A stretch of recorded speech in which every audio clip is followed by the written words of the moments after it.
जब मोदी जी प्रधानमंत्री बने तो उन्होंने बोला कि साहब हम 100 स्मार्ट सिटी बनाएंगे, और 1-2 साल पहले बोला गया कि बन गए साहब। वो कहाँ है 100 स्मार्ट सिटी, मुझे तो नहीं पता। आप बिना दोस्त के खड़े हैं। आपकी जो स्ट्रेटेजिक सॉवरेनिटी का आइडिया है वो तो उस तरह से है कि आप किसी टापू पे अकेले खड़े हो जाएं और बोलें कि साहब मैं तो स्ट्रेटेजिक सॉवरेन हूं। स्ट्रेटेजिक सॉवरेनिटी का मतलब ये तो नहीं है कि आप अलग थलग हो। आपने साइंस की जगह सुपरस्टिशन को लाके खड़ा कर दिया है। आप इस आला दर्जे की आपके मंत्री और आपके एमपी खड़े होकर बकवास करते हैं कि हवाई जहाज फलां ने बनाया और हनुमान स्पेस में गए थे। इस तरह से तरक्की होगी इस देश की, इस तरह से देश। बहुत बड़ी बात होती है डेमोग्राफिक डिविडेंड की। साहब हमारा डेमोग्राफिक डिविडेंड तो गिग इकोनॉमी में जा रहा है।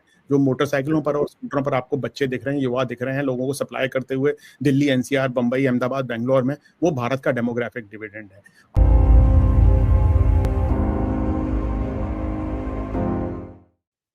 नमस्कार, मैं हूं निधीश त्यागी और आप हैं हरकारा डीप डाइव पर। और मेरे साथ हैं सुशांत सिंह, जो रक्षा और अंतर्राष्ट्रीय मामलों के विशेषज्ञ हैं, येल में पढ़ाते हैं और भारत में द वायर और कैरावन जैसी मैगजीन्स में लिखते हैं।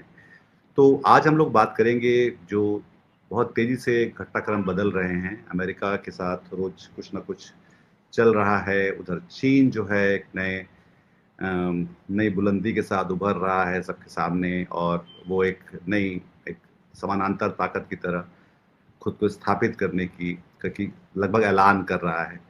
और इस सब के बीच में भारत जो है थोड़ा सा भटका हुआ दिखलाई पड़ता है, क्योंकि हम न तो अमेरिका को संभाल पा रहे हैं और चीन के साथ हमारे रिश्ते कभी भी जो थे वो सीधे नहीं थे। वो उसको हम कहते हैं कि कॉम्प्लिकेटेड रिलेशनशिप में हम हमेशा रहे। तो सुशांत, आपका बहुत स्वागत है, नमस्कार। और ये यहाँ से बात शुरू करते हैं कि भारत आज की तारीख में, जो कि रोज बदल रही हैं चीज़ें, कहाँ दिखलाई पड़ रहा है। इससे पहले जो एक संदर्भ ये है कि करीब 40 बार ट्रंप और उनके साथी जो व्हाइट हाउस के लोग हैं वो लगातार भारत की जो है फजीयत कर रहे हैं, बेइज्जतियां किए जा रहे हैं।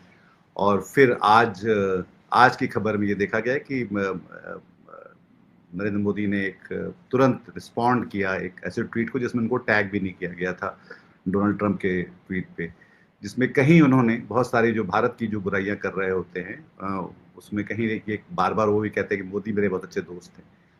तो मोदी उनके दोस्त हैं, पर भारत की फजीयत होती रहेगी, और इस बीच मोदी जी जो है वो उनको रिस्पॉन्ड कर रहे हैं।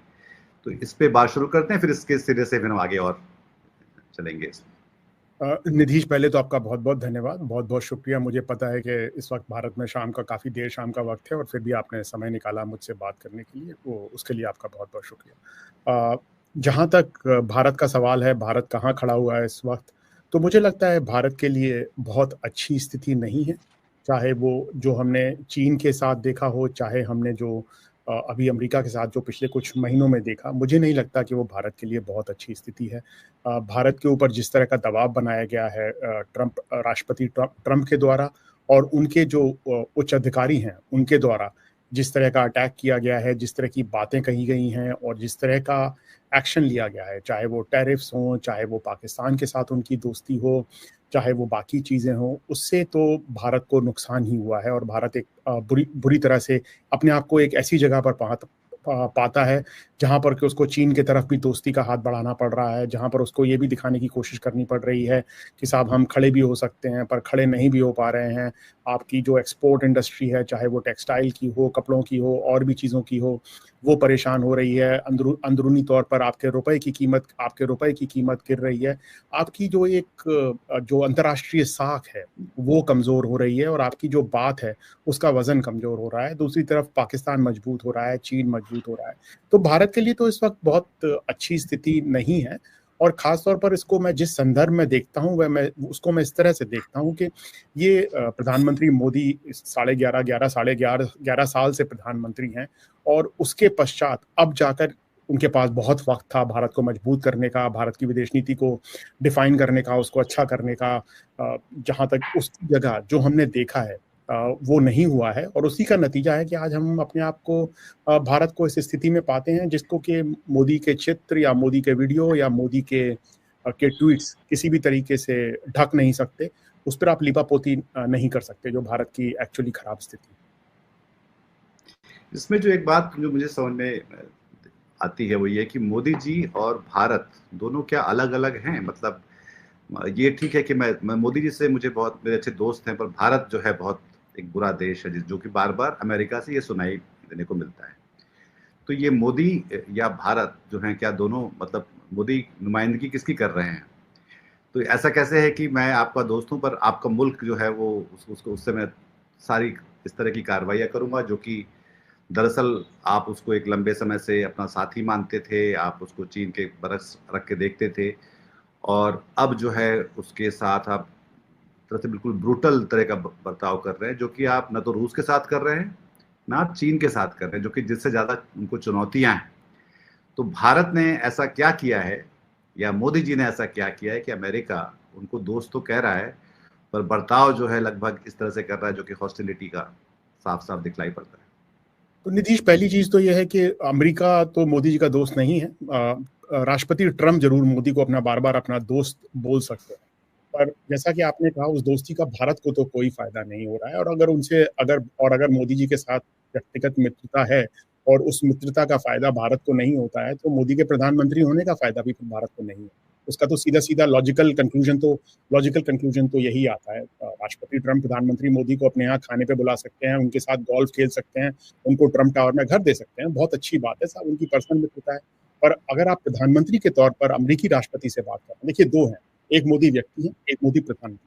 मोदी के व्यक्ति होने से मुझे कोई फर्क नहीं पड़ता कि मोदी की किससे बहुत व्यक्तिगत मित्रता है, कौन उनके साथ खाना खा रहा है, कौन उनके साथ बैठ रहा है, कौन उनको अपना घर दे रहा है किराए पे, मुझे उससे कोई फर्क नहीं।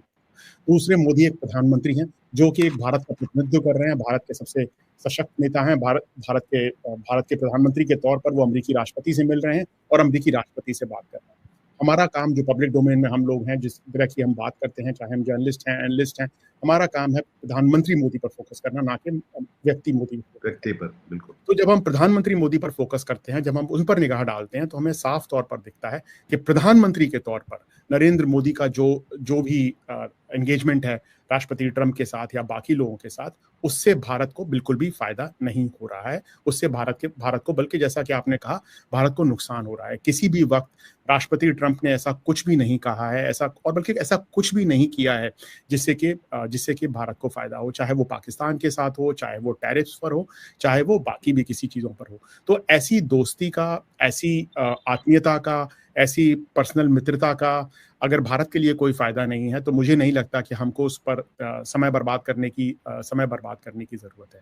देखिए, भारत के अंदर पिछले 10-11 साल, 12 साल के अंदर एक तरह की कहानी गढ़ी गई है कि इस कहानी के अंदर ये गढ़ा गया है कि मोदी जी की जो व्यक्तित्व है, करिश्मा है, व्यक्तित्व है, उसके दम पर भारत की विदेश नीति चल रही है। देखिए साहब, ऐसा नहीं है। भारत की विदेश नीति इस दम पर चल रही है कि 140 करोड़ का देश है और भारत 78 साल से एक डेमोक्रेसी है, और भारत ने पिछले 7-8 दशकों में जो अचीव किया है, उसकी बदौलत भारत की इज्जत और भारत की ताकत है। ऐसा नहीं है कि भारत की ताकत मोदी जी की वजह से है। तो और इसलिए सोचना कि मोदी जी की पर्सनल मित्रता से ट्रम्प बह जाएंगे और भारत को एकदम कुछ कर देंगे या पुतिन बह जाएंगे, ऐसा नहीं होता है। आपको याद होगा, ट्रम्प को एक तरफ रख दीजिए, आप मोदी जी की व्यक्तिगत मित्रता की बातें चीन के राष्ट्रपति शी जिनपिंग के साथ भी की गई थी। उनको झूले पर बैठकर उन्होंने घुमाया था, साबरमती में झुला रहे थे, और उनको उनके साथ चेन्नई में मिले थे और वुहान में इनफॉर्मल समिट की थी। तब भी लोगों ने कहा था कि साहब बड़ा पर्सनल कनेक्ट है और बड़ी जबरदस्त व्यक्तिगत मित्रता है। आपने देखा उसके 6 महीने के बाद ही 2020 में क्या हुआ, या जब वो झूले पर बैठे हुए थे तब चुमार में लद्दाख में क्या हुआ। तो ये पहली बार नहीं हुआ है कि मोदी जी ने जिस तरह से बड़े जो राजनेता हैं विश्व के, चाहे वो अमेरिकी राष्ट्रपति हों, चाहे वो चीन के राष्ट्रपति हों, उनको जिस तरह से आका है और जिस तरह से समझा है, उससे ना भारत को फायदा हुआ है, बल्कि वो गलत ही निकला है। उनका आकलन गलत निकला है और उस आकलन की वजह से भारत को हमेशा नुकसान हुआ है। ये अभी तक का उनका 11 साल का जो रिकॉर्ड है, वो साफ तौर पर हमको दर्शाता है। फिर जो देखने को जो मिला, जो अभी चीन में एक जो सम्मेलन हुआ है सीओ का, जो यहाँ पे सारे नेता आए हुए थे, पाकिस्तान के भी, भारत के भी, और रूस और नॉर्थ कोरिया के भी। तो वहाँ भी जब वो गए तो एक तरह से मतलब वहाँ जाने का तो वो तो सारे जो लोग हैं वो एक तरह की ऑटोक्रेटिक या तानाशाही प्रवृत्ति वाले देश हैं। तो फिर उसका जो मतलब लोकतांत्रिक देश जो है आपको भाव नहीं दे रहे, और फिर हम जिस प्रवृत्ति जो कि भारत में हमको साफ साफ दिखलाई पड़ती है कि जो ऑटोक्रेटिक टेंडेंसीज हैं, उनकी तरफ हम खुद भी जा रहे हैं, और अब हम उन देशों के साथ घुलने मिलने की कोशिश भी कर रहे हैं। हालांकि वो भी आसान नहीं है, पर, और वो भी खासा पेचीदा मामला है। पर क्या ऐसा हो रहा है कि अगर अमेरिका इस तरह से धकेलता रहेगा भारत को, तो हम तानाशाही प्रवृत्ति वाले देशों के साथ न सिर्फ दिखलाई देंगे, पर वैसे ही होने भी लगेंगे? इसमें निधीश, मैं इसको थोड़ा सा दूसरे तरीके से देखता हूँ। उसको समझने वाली बात इसमें यह है कि क्या भारत इतना कमजोर कैसे हुआ, और अमेरिका को, खास तौर पर राष्ट्रपति ट्रंप को ये क्यों लगा कि वो भारत को धक्का दे सकते हैं और मोदी जी मान जाएंगे, कि मैं थोड़ा सा धक्का मारूंगा और मोदी जी मान जाएंगे और ऐसा कुछ नहीं होगा।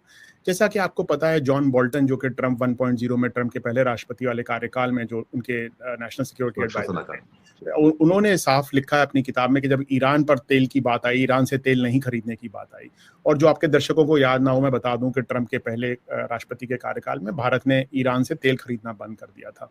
भारत ईरान से तेल क्यों खरीदता था? भारत ईरान से तेल 3 कारणों से खरीदता था। वो हमको 60 दिन का क्रेडिट देता था, उससे हमको बहुत फायदा होता था। वो हमसे उसका ट्रांसपोर्टेशन का पैसा नहीं लेता था, जो आवाजाही का पैसा है वो हमको फ्री मिलता था। और तीसरा, जो हमारी सबसे बड़ी रिफाइनरीज हैं, वो उसके लिए ही उसी क्रूड के लिए, ट्यून थी। ईरानियन क्रूड के लिए, तो हम इसलिए ईरानियन क्रूड लेते थे।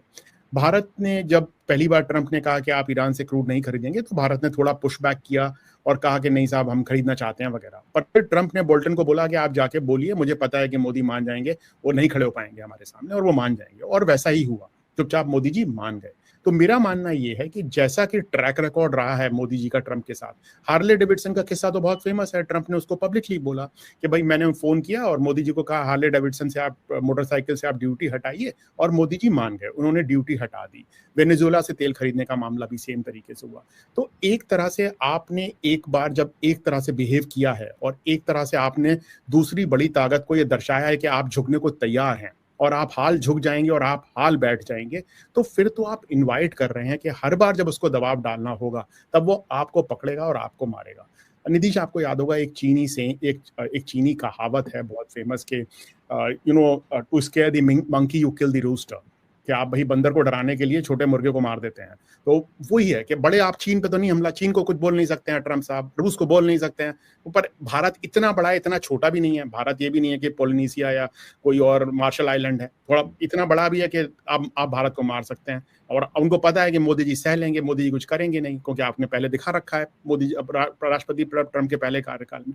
उसकी वजह से भी मुझे लगता है मोदी जी ने जो जो ट्रैक रिकॉर्ड अपना सेट किया है, उसकी वजह से भी ट्रंप साहब ने आकर ज्यादा जोर से मारने की कोशिश की है, और उसके द्वारा यूरोप और अगेन मिड साइज कंट्रीज हैं, उनको भी ये मैसेज भेजने की कोशिश की है कि देखिए साहब, हम तो मार सकते हैं, मैं नहीं डरता हूं, मैं तो भारत को भी मार रहा हूं, तो आप लोग क्या चीज हैं। तो मैं भारत के साथ अगर ये कर सकता हूं और मोदी से अपनी मित्रता के बातें कर सकता हूं, तो आप लोगों को भी मार सकता हूं। तो वो 2-3 तरीके से ये चीजें इस तरह से आके बैठी हैं। देखिए, सबसे सिंपलेस्ट एक्सप्लेनेशन ये है कि जो कि हिंदुस्तान में बहुत से लोग देते हैं कि साहब ट्रंप पागल आदमी है, वो कुछ भी कर सकता है, उसने बोल दिया इसलिए हो गया। देखिए साहब, ट्रंप वो करेगा जो उसको करना है, हमको भारत पर फोकस करना है। मैं भारतीय हूँ, आप भारतीय हैं, हमारा काम भारतीय राजनेताओं पर फोकस करना है। हमारा काम ये देखना नहीं है कि साहब ट्रंप क्या कर रहा है, या पुतिन क्या कर रहा है, या शी जिनपिंग क्या कर रहा है। उनको जो अपने देश के लिए ठीक लगता है, उनको जो अपने राष्ट्र के लिए ठीक लगता है, वो कर रहे हैं। हमको ये देखना है कि साहब हमारे जो नेता हैं, वो हमारे देश के लिए, हमारे देश के नागरिकों के लिए ठीक कर रहे हैं कि नहीं कर रहे हैं। ट्रंप जो है वो है, मैं ट्रंप को नहीं बदल सकता। निधीश, आप ट्रंप को नहीं बदल सकते। जो ट्रंप है, 3.5 साल, 3 सवा 3 साल अभी उनका कार्यकाल बाकी है, हमको उससे डील करना है, और उसको हम कैसे डील कर रहे हैं और हम कहां तक पहुंचे हैं।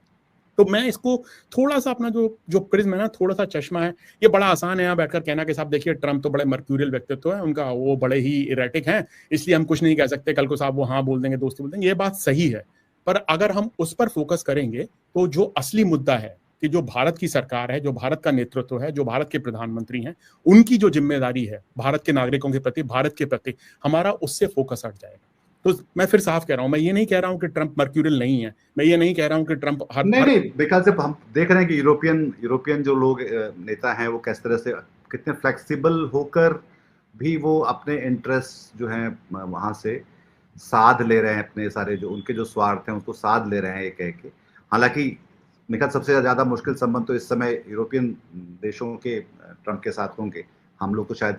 पर फिर सवाल ये उठता है कि मोदी जी ऐसा क्या करें कि भारत के जो 140 करोड़ देश लोगों की, जिनकी वो नुमाइंदगी करते हैं, और जो देश दुनिया में महत्वपूर्ण है, जो कि पिछले मतलब उनके आने से पहले तक तो सबसे प्रॉमिसिंग देशों में से गिना जा रहा था।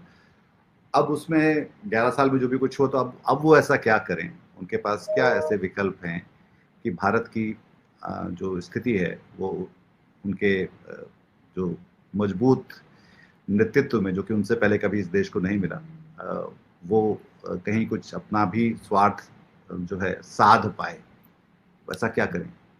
देखिए साहब, आपने वक्त गंवाया है। मैं आपको दो तीन चीजें बताता हूँ। आप दिल्ली के आसपास रहते हैं, आप देखिए गुड़गांव से किस तरह की तस्वीरें आ रही हैं। आपने देखा क्या हो रहा है। आपने मुझे, जब मोदी जी प्रधानमंत्री बने तो उन्होंने बोला कि साहब हम 100 स्मार्ट सिटी बनाएंगे, और 1-2 साल पहले बोला गया कि बन गए साहब। वो कहाँ है 100 स्मार्ट सिटी, मुझे तो नहीं पता। तो ताकत तो साहब देश की अंदरूनी होती है। अगर आपके अंदर अंदरूनी ताकत नहीं है तो आप बाहर ताकत नहीं कर सकते। बहुत बड़ी बात होती है डेमोग्राफिक डिविडेंड की। साहब हमारा डेमोग्राफिक डिविडेंड तो गिग इकोनॉमी में जा रहा है। जो मोटरसाइकिलों पर और स्कूटरों पर आपको बच्चे दिख रहे हैं, युवा दिख रहे हैं, लोगों को सप्लाई करते हुए दिल्ली, एनसीआर, बंबई, अहमदाबाद, बेंगलोर में, वो भारत का डेमोग्राफिक डिविडेंड है। आपकी प्रोडक्टिविटी कम है, आपका इंडस्ट्रियल प्रोडक्शन बिल्कुल खत्म होने की कगार पर है। आपने साइंस की जगह सुपरस्टिशन को लाके खड़ा कर दिया है। आप इस आला दर्जे की आपके मंत्री और आपके एमपी खड़े होकर बकवास करते हैं कि हवाई जहाज फलाने बनाया और हनुमान स्पेस में गए थे। इस तरह से तरक्की होगी इस देश की, इस तरह से देश की और ताकत। आपके किसान आत्महत्या कर रहे हैं, 600 आपके किसान किसान आपके। हर दिन आत्महत्या कर रहे हैं, आपका किसान परेशान है। आपने जो टूरिज्म के नाम पे, रिलीजियस टूरिज्म के नाम पे जो उत्तराखंड का हाल किया है, जो उसकी बुरी स्थिति है, जिस तरह की बाढ़ आ रही है, भयावह बाढ़ पंजाब में है, आपने पंजाब का नाम नहीं लिया। आप साहब विदेश में कहीं कुछ होता है आप नाम लेते हैं। भारत कश्मीर में जो स्थिति है, आप भारत की अंदरूनी स्थिति देखिए, उसके ऊपर आप जिस तरह से भारत के मुसलमानों के साथ बर्ताव कर रहे हैं, जिस तरह से आप हिंदी थोपने की कोशिश कर रहे हैं, आपने तो अंदरूनी तौर पर देश को कमजोर किया है। अगर खोखला नहीं बोलूं तो भी कमजोर तो आपने पिछले 11 साल में किया है, और उस कमजोरी का नतीजा है कि आप दूसरी ताकतों के सामने बिल्कुल खड़े होने की स्थिति में नहीं है। आप न चीन के सामने खड़े हो पा रहे हैं, ना आप अमेरिका के सामने खड़े हो पा रहे हैं, क्योंकि आपने भारत को मजबूत नहीं किया है। आपने सिर्फ अपनी इमेज बिल्डिंग की है, अपना पीआर किया है, और उसकी वजह से साहब ये निधि से कहना कि आज हम ऐसा क्या कर दें कि सडनली कोई मैजिक वैंड हो जाए और भारत खड़ा हो जाए। मुझे नहीं लगता कि भारत के पास ऐसा कोई मैजिक वैंड है जो वो सेव कर देगा और सडनली सब कुछ ठीक हो जाएगा। पर कुछ चीजें हैं फिर वो फिर भी की जा सकती हैं। उन चीजों में है कि आप एक्टिवली एंगेज करें अमेरिका से। अगर आपको लगता है कि अमेरिका के साथ आपका काम है तो आप एक्टिवली एंगेज करें। दूसरी चीज मुझे लगता है कि भारत के देशवासियों को और भारत के नागरिकों को आप पूरी तरह से सच बताएं और उनको साथ लें। भारत बहुत बड़ा देश है, और इस देश ने ब्रितानी साम्राज्य को हराया, जो कि बहुत बड़ा साम्राज्य था। इस देश ने 1971 में, जब भारत आज के मुकाबले बहुत ज्यादा कमजोर था, तब भी अमेरिका के खिलाफ खड़ा हुआ और झेल पाया। 65 की लड़ाई में भी अमेरिका ने हाथ खींच लिए थे, तब भी पाकिस्तान के साथ 2-2 मुकाबला किया शास्त्री के अंडर में। तो ऐसा नहीं है कि भारत देश खड़ा नहीं हो सकता, भारत अच्छा नहीं कर सकता। आपको भारतवासियों को सच बताने की जरूरत है। आप भारतवासियों को सच नहीं बता रहे हैं। आप भारतवासियों को ये नहीं बता रहे हैं कि उन पे क्या विपदा आने वाली है। आप उनको साथ में लेके खड़ा कीजिए और आप उनको मोटिवेट कीजिए, आइए भारत को बनाएं। और आप ये एक्नॉलेज कीजिए जो आपकी पिछले 11 साल की नीतियां हैं, वो नीतियां गलत रही हैं, और उन नीतियों में बदलाव की जरूरत है, और उन नीतियों में बदलाव लाइए और देश को आगे बढ़ाइए। साथ ही साथ आप अलग लेवल पे एंगेज करें। अगर पर्सनल लेवल पे आपका ट्रम्प के साथ एंगेजमेंट है तो आप पर्सनल लेवल पे एंगेज करें। लॉबिस्ट के थ्रू है, जयशंकर के थ्रू है, ORF के थ्रू है, जिनके भी थ्रू है, आपके एम्बेसडर के थ्रू है, जो भी लोग हैं आप उनके साथ एंगेज करें। अगर लोग कहते हैं साहब पाकिस्तान ने $200 मिलियन देकर ट्रम्प के परिवार को खरीद लिया, अरे साहब पाकिस्तान अगर $200 मिलियन देकर ट्रम्प के परिवार को खरीद सकता है तो हिंदुस्तान क्यों नहीं खरीद सकता है? अगर ट्रम्प का परिवार बिकाऊ है, अगर ट्रम्प का परिवार $200 मिलियन पे बिकाऊ है और उससे देश का फायदा होता है, तो भारत क्यों नहीं खरीद सकता है? भारत तो भाई पाकिस्तान से बहुत ज्यादा अमीर मुल्क है। हमारे यहाँ अदानी अंबानी कितने लोग बैठे हुए हैं। पर हमारे, हाँ, हम तो उनको नोटिस सर्व नहीं करवा पा रहे, जो हम नोटिस नहीं सर्व। आप मतलब तो ये इस तरह की, मतलब अगर ये तो सिर्फ ये भी सवाल लोगों के जहन में है कि अमेरिका के साथ जो है मतलब मोदी जी का ये भी एक, अडानी भी एक तरह से सॉफ्ट इशू है उसमें, कि भाई अमेरिका कह रहा है कि इनको नोटिस सर्व करो, और वो मोदी सरकार जो है वो कर नहीं पा रही है। तो ये भी एक पेचीदा बात है। और साथ में एक ये भी बात है सुशांत की, ये जो ऐसी जब जगह आती हैं, जैसे कि 71 में इंदिरा गांधी, मतलब जैसे कि आप कह रहे हैं बहुत मजबूत देश तो नहीं था, या जैसे अभी हम ब्राजील का, मैं लूला का भाषण सुन रहा था जब वो वहां पे जवाब में खड़े होकर कह रहे थे कि, तो ये जो होता है ना, ये समय एक चरित्र दिखाने का परीक्षण भी होता है। तो वो जो चरित्र दिखाने के परीक्षण में मोदी जी कहाँ हैं, चाहे वो चीन के सामने हो, या अमेरिका के सामने हो, या दुनिया के सामने हो, पाकिस्तान के सामने भी हो। नहीं है साहब, नहीं है, मोदी जी में वो चरित्र नहीं है, वो कैरेक्टर नहीं है कि वो किसी बड़ी ताकत के सामने खड़े हो सके। मुझे लगता है उनका एक बुली वाला व्यक्तित्व है जो कि कमजोर मुल्कों को तो दबा सकता है, चाहे वो मालदीव्स हो, भूटान हो, नेपाल हो, छोटे मुल्कों को, कनाडा हो, पर किसी भी ताकतवर मुल्क के खिलाफ के सामने, चाहे वो चीन हो, चाहे वो अमेरिका हो, उनके अंदर नहीं है कुव्वत खड़े होने की, नहीं है वो ताकत के वो खड़े हो सके। मुझे तो अभी तक उन्होंने अपने प्रधानमंत्री के कार्यकाल में ऐसा कोई भी चीज नहीं की है जिससे लगे। आप चीन के साथ देखिए साहब, आज की बात नहीं है, 2020 में 19 जून 2020 को वो खड़े होकर ऑल पार्टी मीटिंग में कह रहे हैं कि ना कोई घुसा है ना कोई घुसा है। मतलब साहब ये आज की बात नहीं है ना, लोग हम आज तो देख ही लीजिए जो वो कर रहे हैं, वो तो छोड़ ही दीजिए कि चीन आपके साथ ना ब्रह्मपुत्रा का डेटा शेयर करेगा, ना चीन आपके साथ ट्रेड इम्बैलेंस इंप्रूव करेगा, ना चीन आपको कह रहा है कि हम आपको रेयर अर्थ मैग्नेट्स देंगे, ना चीन कह रहा है कि हम पाकिस्तान को मदद देना बंद करेंगे। चीन सीपैक को अफगानिस्तान के अंदर लेके जा रहा है, चीन बॉर्डर पे आपका पूरी तरह से डीएस्केलेशन के बारे में बात नहीं कर रहा है, आपके लोग वहां पेट्रोलिंग के लिए नहीं जा सकते। पूरा कच्चा चिट्टा है। वो मोदी जी के खिलाफ बयान देता है जब भारत का प्रधानमंत्री 90th बर्थडे विश करते हैं, जन्मदिन विश करते हैं दलाई लामा को। जब आप ताइवान के ऊपर कुछ बात होती है, उनका फॉरेन मिनिस्ट्री स्पोक्स पर्सन क्या आता है कि नहीं, भारत का विदेश मंत्रालय गलत बोल रहा है कि इन्होंने कहा कि ताइवान चीन का हिस्सा है। आप एक पूरी लाइन से मुद्दा देख लीजिए, किसी भी मुद्दे पर चीन ने एक कंसेशन नहीं दिया है, और उसके बाद भी यहाँ पर ऐसी वाहवाही और तालियां पिट रही हैं एज इफ जैसे चीन ने सब कुछ कंसीड कर दिया है और भारत बहुत अच्छे तरीके से लड़ा है। ऐसा तो नहीं है। तो मुझे नहीं लगता कि जो आपका सवाल है, जो आपका प्रश्न है कि ये किस तरह का कैरेक्टर इन्होंने डेमोन्स्ट्रेट किया है इस तरह का जिसमें ये खड़े हो सके भारत के लिए। देखिए साहब, इसके लिए भारत को रिप्रेजेंट करने के लिए और भारत की शक्ति को साथ लाने के लिए आपको भारत को एक करना होगा और भारत की विविधता को समझना होगा। भारत की एकता भारत के एक धर्म या एक भाषा में नहीं है। भारत 20वीं सदी का यूरोप का छोटा मुल्क नहीं है। भारत 20वीं सदी का यूरोप का छोटा मुल्क नहीं है और हमको उस तरह से नहीं समझना चाहिए। भारत के अंदर 2500 भाषाएं हैं, अलग तरह के लोग हैं, बहुत सारे धर्म हैं, बहुत सारी जातियां हैं, बहुत सारी प्रथाएं हैं, बहुत सारे कपड़े हैं, अलग अलग तरह के लोग बोलते हैं। हमको उसको एक भारत के कॉन्स्टिट्यूशनल मैकेनिज्म के अंदर एक सर्टेन वैल्यूज के साथ साथ लाके जोड़ना पड़ेगा। मुझे नहीं लगता कि उस तरह से भारत को साथ लाने की कोशिश हो रही है, बल्कि भारत को अलग थलग करने की कोशिश हो रही है। भारत पे एक तरह का एक तरफा विजन थोपने की कोशिश हो रही है और उसकी वजह से भारत कमजोर हो रहा है और उसकी वजह से भारत के पास वो शक्ति नहीं दिखती है जो होनी चाहिए और खड़ा होना चाहिए। मैं फिर कह रहा हूँ नीतीश, भारत बहुत मजबूत देश है, भारत के पास बहुत ताकत है अमेरिका के खिलाफ खड़े होने की, चीन के खिलाफ खड़े होने की, किसी के भी खिलाफ खड़े होने की। भारत के नेतृत्व में वो क्षमता होनी चाहिए कि भारतीयों को साथ ला सके और इस तरीके से साथ ला सके, ना कि एक नेगेटिव तरीके से बल्कि एक पॉजिटिव तरीके से, और भारतीय करके दिखाएंगे। सब 71 का एग्जाम्पल तो बहुत फेमस है ना। आप कितने शरणार्थी भारत में आ गए, आपने उन शरणार्थी को अंदर लिया, उनको खाना खिलाया, उनको रखा, आपने साथ में युद्ध भी लड़ा, आप अमेरिका से भी डील कर रहे हैं, आप सोवियत रूस के साथ काम कर रहे हैं, आप चीन और अमेरिका की भी डील हो रही है, उस वक्त आप उससे चीन से भी डील कर रहे हैं। तो आज से तो ज्यादा खतरनाक था ना। और भारत तो आज के मुकाबले बहुत कमजोर देश था। आपके पास तो ग्रीन रेवोल्यूशन नहीं हुआ था तब तक, आप तो साहब खाने के लिए अमेरिका पर बंदोबस्त पर डिपेंडेंट थे, आपके पास हथियार नहीं थे, कुछ नहीं था। तो जब वो मुल्क खड़ा हो सकता था तो आज का भारत क्यों नहीं खड़ा हो सकता? जरूरत है ऐसे नेतृत्व की जो कि भारत को साथ में लाए और भारतीयों को बताए सच्चाई क्या है, भारतीयों को गुमराह ना करे, भारतीयों से झूठ ना बोले और उनको एक मुगालते में ना रखे कि एक अलग ही तरह की तस्वीर दिखाने की कोशिश ना करे। और इस पूरे सिलसिले में जो पाकिस्तान से जो सिंदूर का जो पूरा एक प्लंज लिया, तो उसका भी मतलब वो सिर्फ पाकिस्तान तक ही सीमित नहीं रहा। वो जो एक उसके जो इम्प्लीकेशंस थे वो एक तरह से हमारे गले की ही फांस इस तरह से बना कि कम से कम, मतलब मैं तो काउंट भूल चुका कि ट्रंप ने 25 बार कहा या 28 बार या 30 बार कहा कि ये पीस डील मैंने करवाई, और ना ही हम उस बात को मान पाए, ना ही हम उस बात को साफ साफ मोदी जी खड़े होकर खंडन कर पाए, जो कि किसी भी self respecting head of the nation को करना चाहिए था। पर फिर चीन के साथ भी एक उसमें आ गया, क्योंकि बहुत सारे जो इंटेलिजेंस इनपुट्स थे या जो हथियार थे वो चीन के वहाँ से पाकिस्तान, और उसके जरिए उसने कई बाजार में भी अपना शोकेस करके जो है अपनी दुकान जो है और जब जमा ली जो है चीन के, और फिर उन्होंने जो अभी परेड में दिखलाई भी उस तरह से जो चीज़ें। तो ये जो रक्षा के मामले में भारत की जो संप्रभुता है या जो उसकी मजबूती है, उसको किस तरह से ये प्रभावित किया इस चीज़ ने? दो तीन बातें सामने आती हैं। देखिए, एक जैसा कि कल आई थिंक सेना अध्यक्ष ने कहा जब वो किताब का विमोचन कर रहे थे कि देखिए साहब, टेरर तो खत्म नहीं हुआ, और ये कहना कि साहब टेरर खत्म हो गया सिंदूर से उचित नहीं हुआ, क्योंकि अभी भी एनकाउंटर हो रहे हैं, इन्फिल्ट्रेशन। तो एक तो आप मान रहे हैं कि साहब टेरर खत्म नहीं हुआ, आतंकवाद पे आपने आतंकवादी जगह पर हमला किया।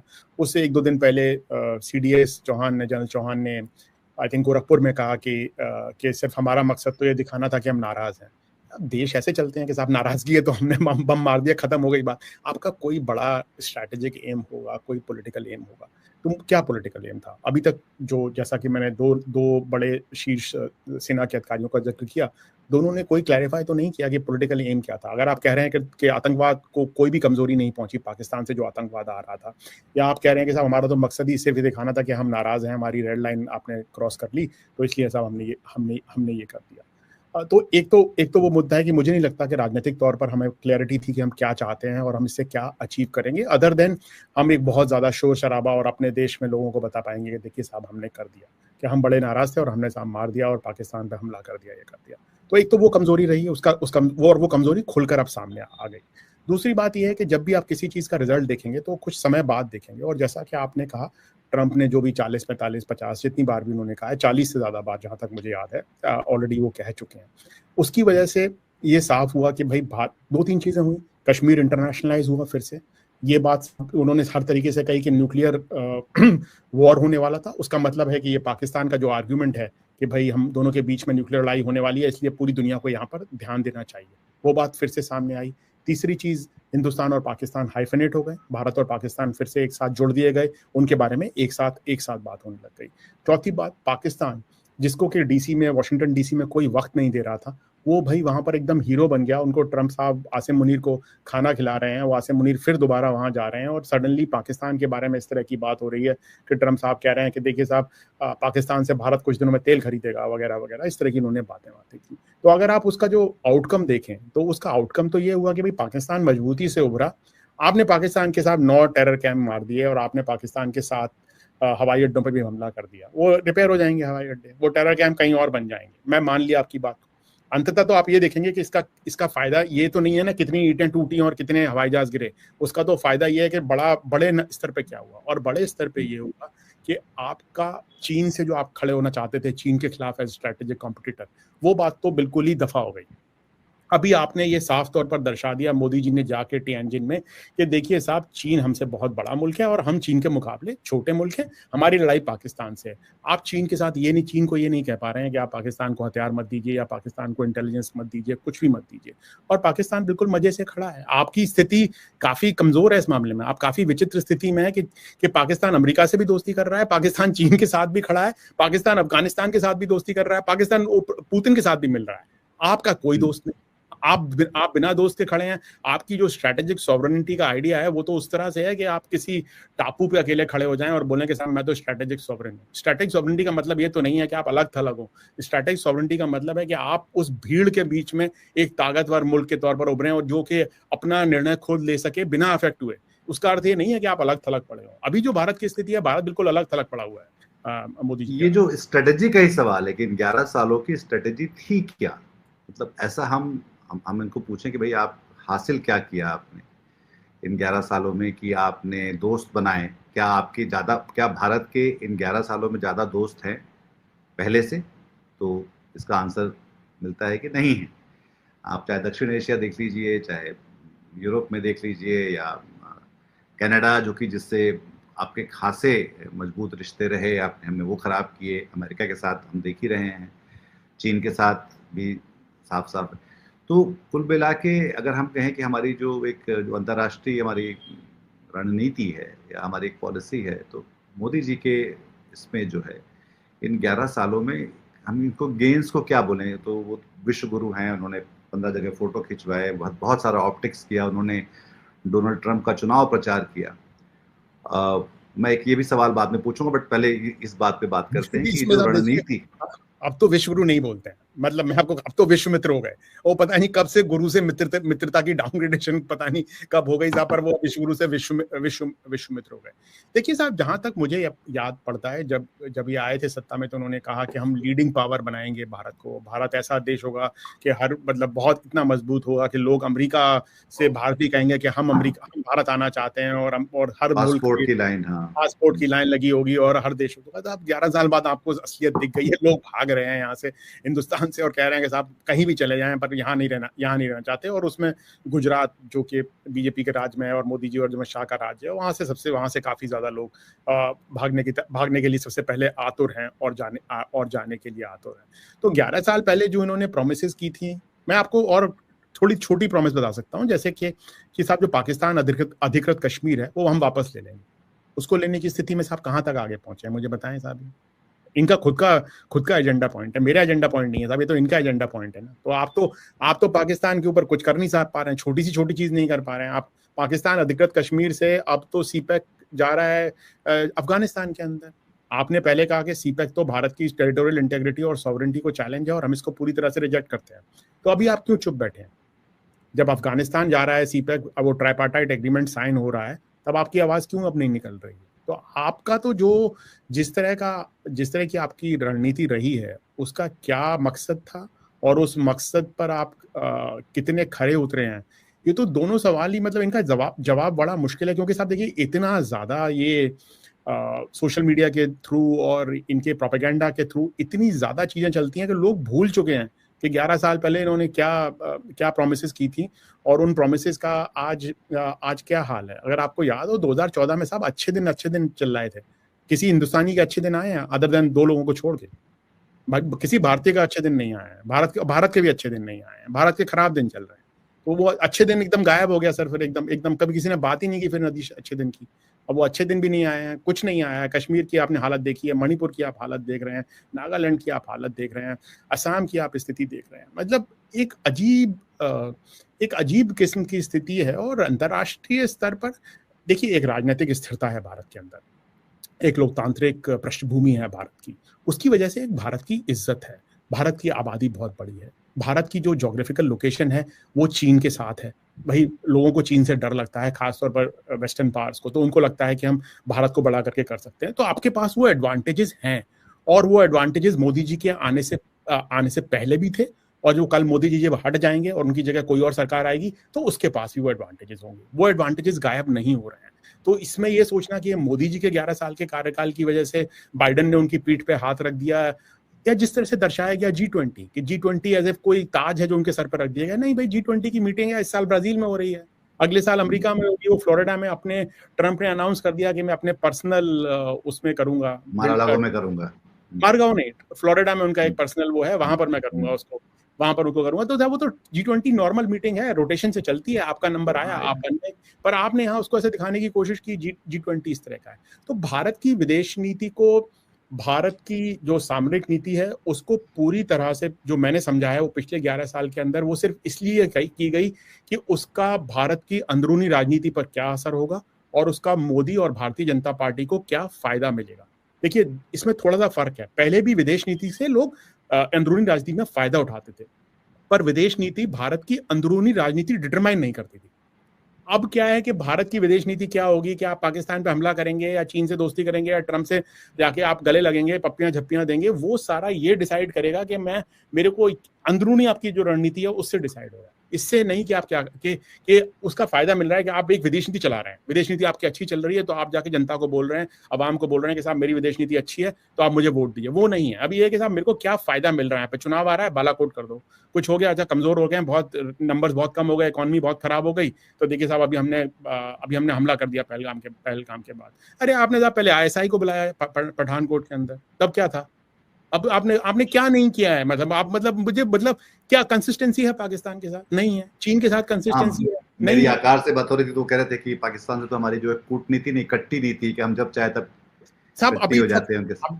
अब मुझे बताइए नीतीश, अभी तक आप हमको ये बोल रहे थे जब ये सिंदूर हुआ कि पाकिस्तान में हम फ्लड ला देंगे और बाढ़ आ जाएगी और हम पानी नहीं छोड़ेंगे और ये कर देंगे वो कर देंगे। अभी आप कल मेरे को बोल रहे हैं कि साहब मैंने उनको ह्यूमैनिटेरियन कंसिडरेशन पे, मानवाधिकार के आधार पर मैंने उनके साथ पानी का सारा डेटा शेयर कर दिया है। तो आप तो साहब 3 महीने पहले आप ही पूरी हिंदुस्तान के अवाम को कह रहे थे कि साहब मैं तो बाढ़ ला दूंगा और पाकिस्तान में फ्लड हो जाएगा और ये हो जाएगा वो हो जाएगा, मैं उनको भूखा मार दूंगा, जो भी जिस तरह की भाषा का प्रयोग किया गया। और अब आप मुझे बोल रहे हैं कि साहब मैंने तो उनको पानी दे दिया। तो ये किस तरह की रणनीति है? आप अपने ही शब्दों पर खड़े नहीं उतर रहे हैं, आप अपनी ही बातों पर खड़े नहीं उतर रहे हैं। मेरी बात छोड़ दिए साहब, मेरा तो मानना है कि साहब लोगों को पानी देना चाहिए और लोगों को पानी के बारे में जानकारी देनी चाहिए। एक भाई मानवता बेसिक नॉर्म है। और अगर आप करेंगे तो आप चीन को भी बोल सकते हैं कि आप हमारे साथ ऐसा नहीं कर सकते, आप हमको पूरी ब्रह्मपुत्रा की जानकारी देंगे।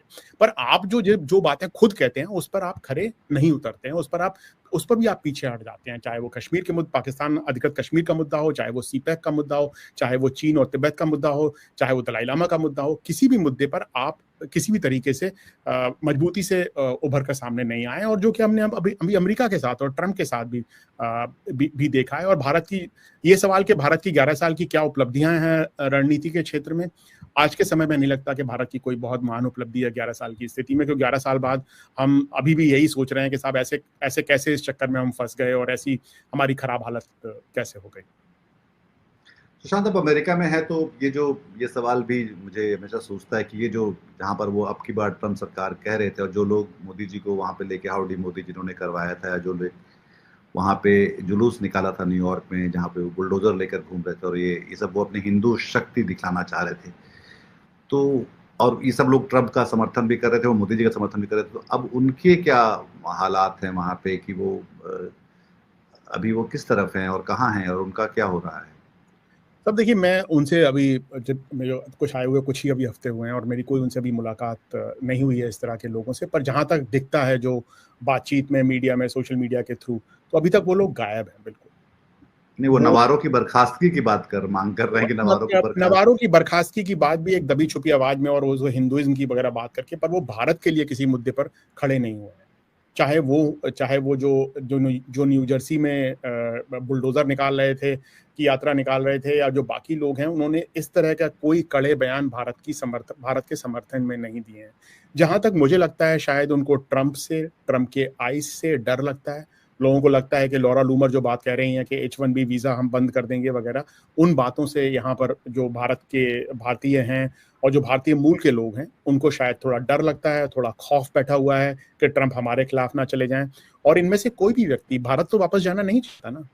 ये सब वो लोग हैं जो भारत को छोड़ कर आए हैं और इनका तो इरादा यहाँ रहने का है। तो अगर ट्रंप साहब उनको जरा सी धमकी देते हैं या इनके जहन में भी ये डर है कि ट्रंप साहब हमको यहाँ से निकाल कर फेंक देंगे भारत, तो इनकी तो जिंदगी का जो पूरा जीवन का जो उद्देश्य है वो खत्म हो जाएगा। तो मुझे लगता है कि सबसे बड़ा डर उनके अंदर इस बात का है जो नहीं हुआ है। मैं थोड़ा इसके आगे हथकड़ियों और बेड़ियों में बांध के उनको जो है हथकड़ी और बेड़ियों में बांध के या सैन्य जहाजों के थ्रू उनको लोगों को ना भेजा जाए, वो डर है क्योंकि जिस तरह से आइस घूमती है, जिस तरह से आइस हरकत करती है, लोगों के जहन में वो डर है। और लोगों को लगता है कि अगर हमने कुछ जोर से बोल दिया और उन्होंने देख लिया सोशल मीडिया पर, या ट्रंप जब हम वापस आए तो सोशल मीडिया में पकड़ लिया या वीजा के पे पकड़ लिया, तो हमारे लिए बहुत बुरी स्थिति है। मुझे लगता है कि उसका बहुत बड़ा डर है। इसलिए दबी छुपी आवाज में भी कहने की हिम्मत नहीं है कि आप भारत के लिए बोलिए या मोदी जी के लिए बोलिए या किसी के लिए भारत की चीजों में बोलिए या ट्रंप जो बोल रहे हैं वो गलत है। उस तरह की आवाजें बिल्कुल नहीं आई हैं। 2 3 चीजें और हैं इसके साथ। भारत के जो बहुत बड़े भारतीय मूल के लोग हैं जो कि टेक्नोलॉजी कंपनीज के हेड हैं, लोगों को बड़ी उम्मीदें थी कि साहब ये खड़े हो जाएंगे, ये तो भारतीय मूल के लोग हैं और ये हमारे हैं और यहाँ पर करेंगे। पर आपने देखा कल या परसों ट्रंप के साथ जब वो लोग बैठे हुए थे, किस तरह की ट्रंप की वो लल्लो चप्पो कर रहे थे और किस तरह की मतलब बिल्कुल उनके साथ जो हरकतें हो रही थी, उनमें से कोई भारत के लिए नहीं खड़ा हुआ है। उनकी जिम्मेदारी अपनी कंपनियों गूगल, माइक्रोसॉफ्ट उसके लिए है, उनकी कोई जिम्मेदारी भारत के प्रति नहीं है। वो भारत को छोड़ के आ चुके हैं। देखिए साहब, भारत के लिए वो तभी बात कर सकते हैं जब उसका अमेरिका के खिलाफ कुछ ना हो। उनके पास अमेरिकी पासपोर्ट है, वो अमेरिकी टेक टाइटन है और वो अमेरिका की बात करेंगे। वो भारत के हितों की बात नहीं करेंगे। वो भारत के हितों की बात तब करेंगे जब भारत और अमेरिका के हित एक साथ होंगे, जब भारत और उनकी कंपनी के हित उससे जुड़े हुए हैं कि हाँ, जुड़े हुए होंगे। और अगर अमेरिका के हित की बात होगी और अमेरिका के हित भारत के हित के साथ नहीं जुड़ रहे हैं, तो वो अमेरिका की बात करेंगे, जो कि हमने साफ टेक्नोलॉजी कंपनीज के साथ देखा। तीसरी चीज जिसके बारे में लोग बहुत कहते थे हिंदुस्तान में कि साहब कांग्रेस पे, हिल पे हमारे पास बाई पार्टिसन सपोर्ट है, कि चाहे सेनेट हो, कांग्रेस हो, डेमोक्रेट्स हो, रिपब्लिकन हो, सब हमारे साथ हैं। पहले डेमोक्रेट प्रेसिडेंट आए, रिपब्लिकन प्रेसिडेंट आए, बुश रहे, ओबामा रहे, क्लिंटन रहे, सब हमारे साथ थे, बाइडेन भी। कभी नहीं, भारत के लिए कोई प्रॉब्लम नहीं है। तो अगर व्हाइट हाउस में थोड़ी प्रॉब्लम भी होगी तो कांग्रेस बड़ी जोर शोर से हमारे साथ खड़ी होगी। तब कांग्रेस से एक आवाज आई है रो खन्ना की। उसके अलावा कोई आवाज नहीं आई है। और रो खन्ना ने भी यही कहा है कि इंडियन अमेरिकन कहाँ हैं।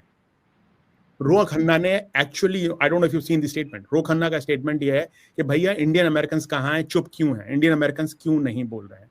आपको लगता है प्रमिला जयपाल बोलेंगी आपके लिए, जिनसे कि जयशंकर ने मिलने से मना कर दिया था? आपको लगता है कि जो आपने भारत में किया है लोगों के साथ, डेमोक्रेसी के नाम पर, मुसलमानों के साथ, फ्री स्पीच के नाम पर, उसके बाद लोग आप कांग्रेस में आपके लिए खड़े होंगे और बोलेंगे कि साहब देखिए, जो डेमोक्रेटिक पार्टी के लोग हैं वो एक पर्टिकुलर परसुएशन के हैं, उनकी एक पर्टिकुलर वैल्यू सिस्टम है, उस पर मोदी जी का वैल्यू सिस्टम बिल्कुल खरा नहीं उतरता है, तो इसीलिए वो अब की बार ट्रंप सरकार के साथ करते थे और उनके हिंदुत्व समर्थक यहाँ पर करते थे। जो हार्डकोर रिपब्लिकन है वो भारत को चीन के चश्मे से देखते हैं। वो उनका एक रियलिस्ट, जो नॉन ट्रम्प रिपब्लिकन जो पार्टी, उनका इंटरेस्ट है कि आप चीन के खिलाफ हमारे साथ खड़े होंगे, क्या हमारे लिए आप उपयोगी हैं चीन को दबाने के लिए, चीन को कमजोर करने के लिए। तो भारत की एक यूटिलिटेरियन वैल्यू है नॉन ट्रम्पियन रिपब्लिकन्स के अंदर, और वो भी भारत की मदद करने को किसी तरीके से अभी तक मुझे आतुर नहीं दिखे हैं। 2-4 छोटी मोटी वॉइसेस हैं, इवान फैगनबॉम बोल रहे हैं या एशली टेलिस बोल रहे हैं, पर वो एक भारत से बहुत नजदीक से जुड़े हुए लोग हैं। और अभी बाइडेन एडमिनिस्ट्रेशन के 2, कर्ट कैम्पबेल और उनका एक फॉरेन अफेयर्स के अंदर पीस आया है जो जैक सलिवन का, पर कोई ऐसा बड़ा राजनीतिक नेता, ये सारे ऑफिशियल हैं, ये कोई राजनीतिक नहीं है जो चुन के आए हैं, कोई राजनीतिक नेता बड़ा किसी भी पार्टी का भारत के लिए आके खड़ा नहीं हुआ है। तो जो ये दो तरफा सपोर्ट की बात थी, बाईपार्टिसन सपोर्ट की बात थी, उस पर भी सवाल खड़े होते हैं कि अब भारत के लिए सही में बाईपार्टिसन सपोर्ट थी, और अगर बाईपार्टिसन सपोर्ट थी तो मोदी जी ने ऐसा क्या किया कि वो बाईपार्टिसन सपोर्ट अब खो गई। मोदी ने, जयशंकर ने ऐसा क्या किया कि वो बाईपार्टिसन सपोर्ट अब नहीं है। तो देखिए, पहले तो आपका डायस्पोरा नहीं खड़ा हुआ आपके साथ, फिर आपके टेक टाइटन्स नहीं खड़े हुए जो टेक्नोलॉजी के आपके बड़े भारतीय मूल के जो लोग थे, तीसरा आपके साथ कोई भी सेनेट या कांग्रेस के आपके कोई भी लोग आपके साथ पूरी तरह से नहीं खड़े हुए जिस तरह से आपको उम्मीद थी। चौथी चीज, सिविल सोसाइटी ऑर्गेनाइजेशंस, आपने जो किया है पिछले 11 साल के अंदर, अदरवाइज क्या होता है, कोई डेमोक्रेटिक कंट्री होता है, कोई लिबरल कंट्री होता है, तो सिविल सोसाइटी ऑर्गेनाइजेशंस खड़े होते हैं, जनता खड़ी होती है। अमेरिका में जनता सड़क पर छोटी छोटी चीजों के लिए उतर जाती है। आपने देखा है गाजा के नाम पर कितने लोग उतरते हैं, जबकि यहाँ पर सरकार कितनी क्रूअल्टी से डील करती है। हर मुद्दे पर लोग खड़े होते हैं, कॉलेजेस के अंदर, यूनिवर्सिटी के अंदर। भारत के लिए तो कोई नहीं खड़ा हो रहा है, क्योंकि जो आपने 11 साल से भारत के अंदर किया है और जिस तरह की आपने राजनीति को बढ़ावा दिया है और जिस तरह का आपका आइडियोलॉजिकल बेंट रहा है, आपने सिविल सोसाइटी को, अमेरिकन सिविल सोसाइटी को भी खो दिया। तो ना आपके लिए अमेरिकन सिविल सोसाइटी खड़ी हुई, ना कांग्रेस खड़ी हुई, ना आपके लिए टेक टाइटन्स खड़े हुए, ना आपके लिए डायस्पोरा खड़े हुए। तो ये तो आपने बहुत, इसके ऊपर तो आपने बहुत हंगामा काटा था। मोदी जी फेसबुक जा रहे हैं, मोदी जी गूगल वाले से मिल रहे हैं, मोदी जी ने ये क्या हाउडी मोदी कर दिया, और साहब वो जाकिर खान से पहले जब सबसे बड़ा शो था मेडिसन स्क्वायर गार्डन में, वो मोदी जी ने किया था, भले ही वो कॉमेडी शो ना हो। मतलब तो पता नहीं किस तरह की लफ्फाजी और किस तरह की बातें हमको सुनाई गई। तो साहब अगर आपने 11 साल इनमें इन्वेस्ट कर दिए तो ये कहाँ हैं लोग अभी? जब मौका पड़ेगा तभी तो हम काउंट करेंगे ना।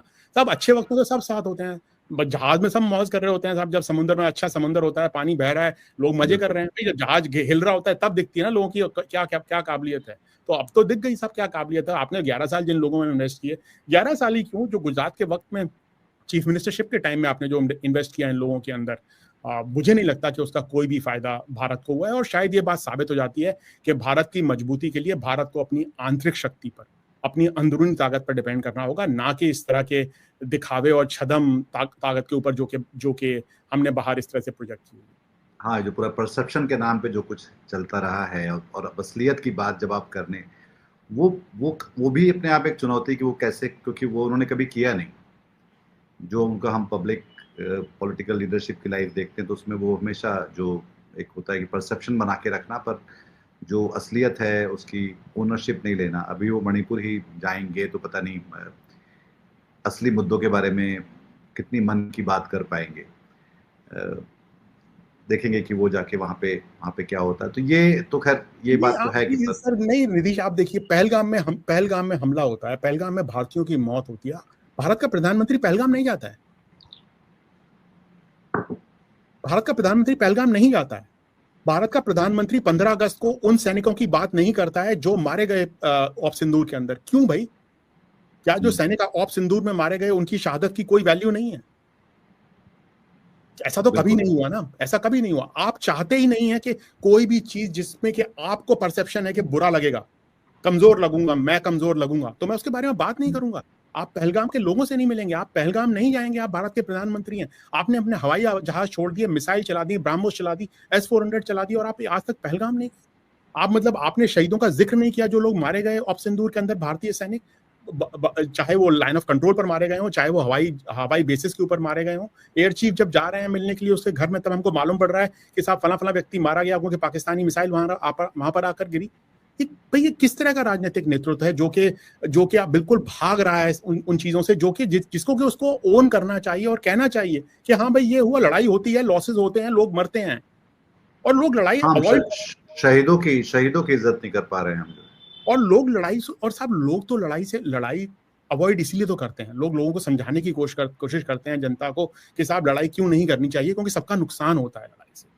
जो कि सुनजू वाली जो कहावत है चीन की कि साहब the alchemy is to win without fighting, कि भाई मतलब आप बिना लड़े जीत जाएं। सेना का तो सबसे बड़ा उद्देश्य है कि आप लड़के तो कोई भी जीत सकता है, बिना लड़के जीतना ही सबसे बड़ी ताकत है। तो बिना लड़के जीतने की जगह आप ये सब कर रहे हैं। तो जो आप कह रहे हैं, चाहे मणिपुर हो, चाहे अमेरिका हो, चाहे डोमेस्टिकली हो, इस तरह से जो उनकी नजर में बुरी चीजें हैं और उसको अवॉइड करने के चक्कर में शायद एक तरह से गुमराह किया गया है, एक तरह से गलत दिशा दिखाई गई है और लोगों को सच नहीं बताया गया। आखिरी सवाल मेरा, चीन की इस मिलिट्री जो पूरा अभी परेड हुई और जिसमें ये मोदी जी इसमें शामिल नहीं थे, उसमें पाकिस्तान के प्रधानमंत्री शामिल थे और नॉर्थ कोरिया के शामिल थे और पुतिन थे उसमें, तो ये जो डिमॉन्स्ट्रेशन है, मतलब ये जो एक जिसको बोलते हैं कि एक तरह से ये ऐलान कि अब हम दूसरी सबसे बड़ी जो है महाशक्ति दुनिया में हो गए हैं और इसको अब अलग तरह से देखना पड़ेगा, तो एक तो ये कि दुनिया इसको कैसे देखेगी और भारत के लिए इसका क्या मतलब है? देखिए, दुनिया में तो साफ तौर पर ये दिख रहा है कि जो SCO समिट थी और उसके पश्चात जो ये परेड थी, ये एक तरह से डिप्लोमेटिक और मिलिट्री अचीवमेंट की तरह पर उसको दर्शाया गया है। कि देखिए 30 से ज़्यादा राष्ट्राध्यक्ष या प्रधानमंत्री वहाँ पर मौजूद थे उस वक्त, इस छोटे से वक्त के दौरान, और चीन के राष्ट्रपति के साथ मौजूद थे। जिस तरह का उन्होंने सेना की चीज़ें जो उन्होंने वहाँ पर दर्शाई परेड के दौरान, वो साफ तौर पर दिखलाती हैं कि चीन एक अलग लेवल पर आ गया। आप किसी भी विदेशी अखबार को उठाकर देख लें, कल का फाइनेंशियल टाइम्स था या परसों का न्यूयॉर्क टाइम्स था, किसी भी वॉल स्ट्रीट जर्नल ले लें, सब अखबारों के अंदर आपका जिक्र है कि साहब ये एक चीन की एक तरह से दिखाता है कि साहब चीन कितना बड़ा और कितना ताकतवर है। और कई लोगों ने, दबे छिपों ने, कुछ ने साफ तौर पर कहा है कि ये ट्रंप की राजनीति का नतीजा है कि चीन इतनी जल्दी इतनी बड़ी ताकत के तौर पर बनकर उभरा है। और ये हमको साफ दिख रहा है कि चीन की जो ताकत है वो बहुत ज्यादा है, चाहे वो आप जैसा कि आपने कहा मिलिट्री टर्म्स में या इवन डिप्लोमेटिक टर्म्स में। अगर आप 30 देश के लोगों को साथ ला सकते हैं, के नेताओं को साथ ला सकते हैं, तो साहब आप कुछ तो आपके अंदर है ना। 30 अदरवाइज लोग 30 देश के नेता तो इतनी आसानी से साथ नहीं आते हैं। तो वो तो एक तरह से पूरे विश्व के लिए एक मैसेज है, पूरे सबके लिए, अमेरिका के लिए एक मैसेज है, भारत जैसे देशों के लिए भी एक मैसेज है कि चीन एक अलग स्तर पर खेल रहा है और एक बहुत ताकतवर मुल्क के तौर पर उभरा है। इसका क्या नतीजा होगा, क्या असर होगा, क्या इसका अर्थ ये है कि चीन कल को ताइवान पर हमला कर देगा या चीन कल को अरुणाचल प्रदेश पे हमला कर देगा? मुझे ऐसा नहीं लगता। जहाँ तक मेरी समझ है, माओ के मरने के बाद, डंग ज़ाओपिंग के बाद से चीन ने अवॉइड किया है किसी भी युद्ध को। चीन अपनी तरफ से युद्ध में नहीं जाना चाहता, क्योंकि वो चाहता है कि वो बेतहाशा तरक्की करे, उनकी टेक्नोलॉजिकल डेवलपमेंट हो, बाकी चीज़ें हो, वो युद्ध को अवॉइड करता है। जैसा कि आपको पता है, नीतीश, उनकी आखिरी लड़ाई 1979 में वियतनाम के साथ हुई थी, उसके बाद आज तक वो नहीं लड़े हैं। सेना को बिल्ड करेंगे, ताकतवर रहेंगे, मजबूत रहेंगे, पर बड़ी लड़ाई करना नहीं चाहते हैं। और जहाँ तक ताइवान को वापस लेने का सवाल है, मुझे लगता है कि उसके लिए भी अभी इस तरह से नहीं हुआ कि इसको इस तरह से नहीं देखना चाहिए कि सब देखिए चाइना इज अराइव और वो अब जाके कुछ कर देगा। मतलब मेरा कहना है नहीं, पर इस तरह से कि उसने शायद एक टेम्पलेट ये बनाया कि उसने सोच समझ के बिजनेस से दुनिया को जीता। देखो, मतलब ये अपने आप में दिलचस्प बात है कि पूरा का पूरा दक्षिण एशिया में भारत के सारे देशों के में उसके बड़े इन्वेस्टमेंट्स हैं। मतलब अगर वो, हालांकि वो खुद एक पावन पार्टी गवर्नमेंट है, पर उन्होंने नेपाल में जो है लाइब्रेरी बनाई, जो वहाँ के पार्लियामेंट की, जो तो वो उनका जो इन्वेस्टमेंट्स है वो बिजनेस के हिसाब से देख रहे हैं, वो उसके उन तरीकों से दुनिया को जीत रहे हैं बजाय लड़ाई लड़के जीतने के। तो ये तो खैर साफ है, पर जाहिर तौर पे ये अपने आप में हमारे लिए या दुनिया के लिए अमेरिका खुद बहुत साइकिल। छोटी सी बात बोलूंगा निधीश, मुझे लगता है समय खत्म होने वाला है। छोटी सी बात मेरी ये है कि अमर्त्य सेन ने इसके बारे में बहुत कहा है, चीन की राइज का कारण ये नहीं है कि डिक्टेटोरियल कम्युनिस्ट पार्टी है। चीन की राइज का कारण ये है कि उन्होंने ह्यूमन रिसोर्सेज को वैल्यू किया। जो पब्लिक हेल्थ और पब्लिक एजुकेशन है वो बहुत अच्छी थी। हिंदुस्तान में वो पब्लिक हेल्थ और पब्लिक एजुकेशन नहीं हुई, इसलिए जब इंडस्ट्रियलाइजेशन का टाइम आया, जब डेवलप करने का टाइम आया, हम उस तरह से डेवलप नहीं कर पाए। चीन में आज लेबर चीप नहीं है। चीन की टेक्नोलॉजी और साइंटिफिक डेवलपमेंट अमेरिका से आगे है बहुत सारी जगह पर। साहब उन्होंने छठी पीढ़ी का लड़ाकू जहाज उड़ा दिया है, प्रोटोटाइप उड़ रहा है पिछले 1 साल से। अमेरिका में कोई छठे पीढ़ी का नहीं है। एआई के अंदर देख लीजिए, ग्रीन एनवायरनमेंट के अंदर देख लीजिए, ईवीज के अंदर देख लीजिए, साहब वो टेक्नोलॉजिकली भी अभी आगे हैं, बहुत आगे हैं दुनिया में। तो वो जब तक कि आपका ह्यूमन रिसोर्स डेवलप नहीं होगा, वहां पर लोग मस्जिदों के सामने जाकर धर्म के नाम पर नाच नहीं रहे हैं। वहां पर लोग हनुमान को उड़ाने के नाम पर नहीं बोल रहे हैं कि हमारे यहाँ सारी साइंस पहले से ही थी, अभी हमें साइंस की जरूरत नहीं है। अब हमें क्या जरूरत है सब करने की, कर अभी हमें चुके हैं जरूरत क्या, मतलब 3000 साल पहले हम तो स्पेस में बैठे हुए थे, अभी हमें कोई जरूरत ही नहीं करने की। वहाँ जेन्युइन काम हो रहा है। वो उनका खुद का स्पेस स्टेशन है साहब, जहाँ पर स्पेस स्टेशन में 4-4, 6-6 लोग बैठे हुए हैं। हमारी तरह नहीं है कि 500 मिलियन देके खरीद कर आप एक बंदे को भेज रहे हैं और उसके बाद आप दिखाने की कोशिश कर रहे हैं कि साहब हमने किया। आपने कमर्शियल फ्लाइट में बंदे को भेजा है यार। आप निधीश, आपके और मेरे पास पैसे हो तो मैं और आप भी जा सकते हैं खरीद। और मतलब तो कोई मुकाबला नहीं है। चीन ने जिस तरह से इन्वेस्ट किया है ह्यूमन रिसोर्सेज के अंदर, और जो हमने पिछले 10, 11, 15 साल के अंदर किया है कि लोगों को बोला है कि आप जाके मस्जिदों के सामने नाचिए और आप अपने जो पुरानी रूढ़ियां हैं उनको उठाइए वापस और आप अपने किंवदंतियों को सत्य मान लीजिए, तो उसका नतीजा तो हमें भुगतना पड़ेगा। हमारे लिए चीन बनना उतना ही मुश्किल है जितना पाकिस्तान के लिए भारत बनना। बिल्कुल सही। बहुत धन्यवाद सुशांत, बहुत मज़ेदार और बहुत गहरी बातचीत रही है, और मेरे ख्याल से इस प्रोग्राम को जो लोग देखेंगे वो शायद एक नई रोशनी में देख भी पाएंगे कि भारत, नरेंद्र मोदी और विश्व जो है वो इस बदले हुए घटनाक्रम में कौन कहाँ पर किस तरह से खड़ा है, और उसका इन तीनों के लिए क्या क्या मतलब है। अगर आपकी बातचीत पसंद आई तो इस कार्यक्रम को लाइक करिए, इस चैनल को सब्सक्राइब करिए, और अपने हम ख्याल लोगों के साथ साझा भी करिए, क्योंकि जो है हिंदी में बातचीत बढ़ाने के लिए कम इस तरह के प्लेटफॉर्म से, तो हरकारा से जुड़े रहिए। आपका बहुत शुक्रिया सुशांत, आपका बहुत शुक्रिया। आप येल से जुड़े, शनिवार की सुबह हो रही है अभी आपकी। बहुत शुक्रिया निधीश आपका मुझे बुलाने के लिए और हिंदुस्तानी में इस तरह की बातचीत करने के लिए। इस तरह की बातचीत अंग्रेजी में और विदेशी प्लेटफॉर्म्स पर तो बहुत होती है, पर हिंदुस्तानी भाषा में आपके साथ बात करने के लिए मुझे भी बहुत अच्छा लगा, और बहुत बहुत नहीं, हम लगातार आगे भी बात करेंगे। बहुत शुक्रिया।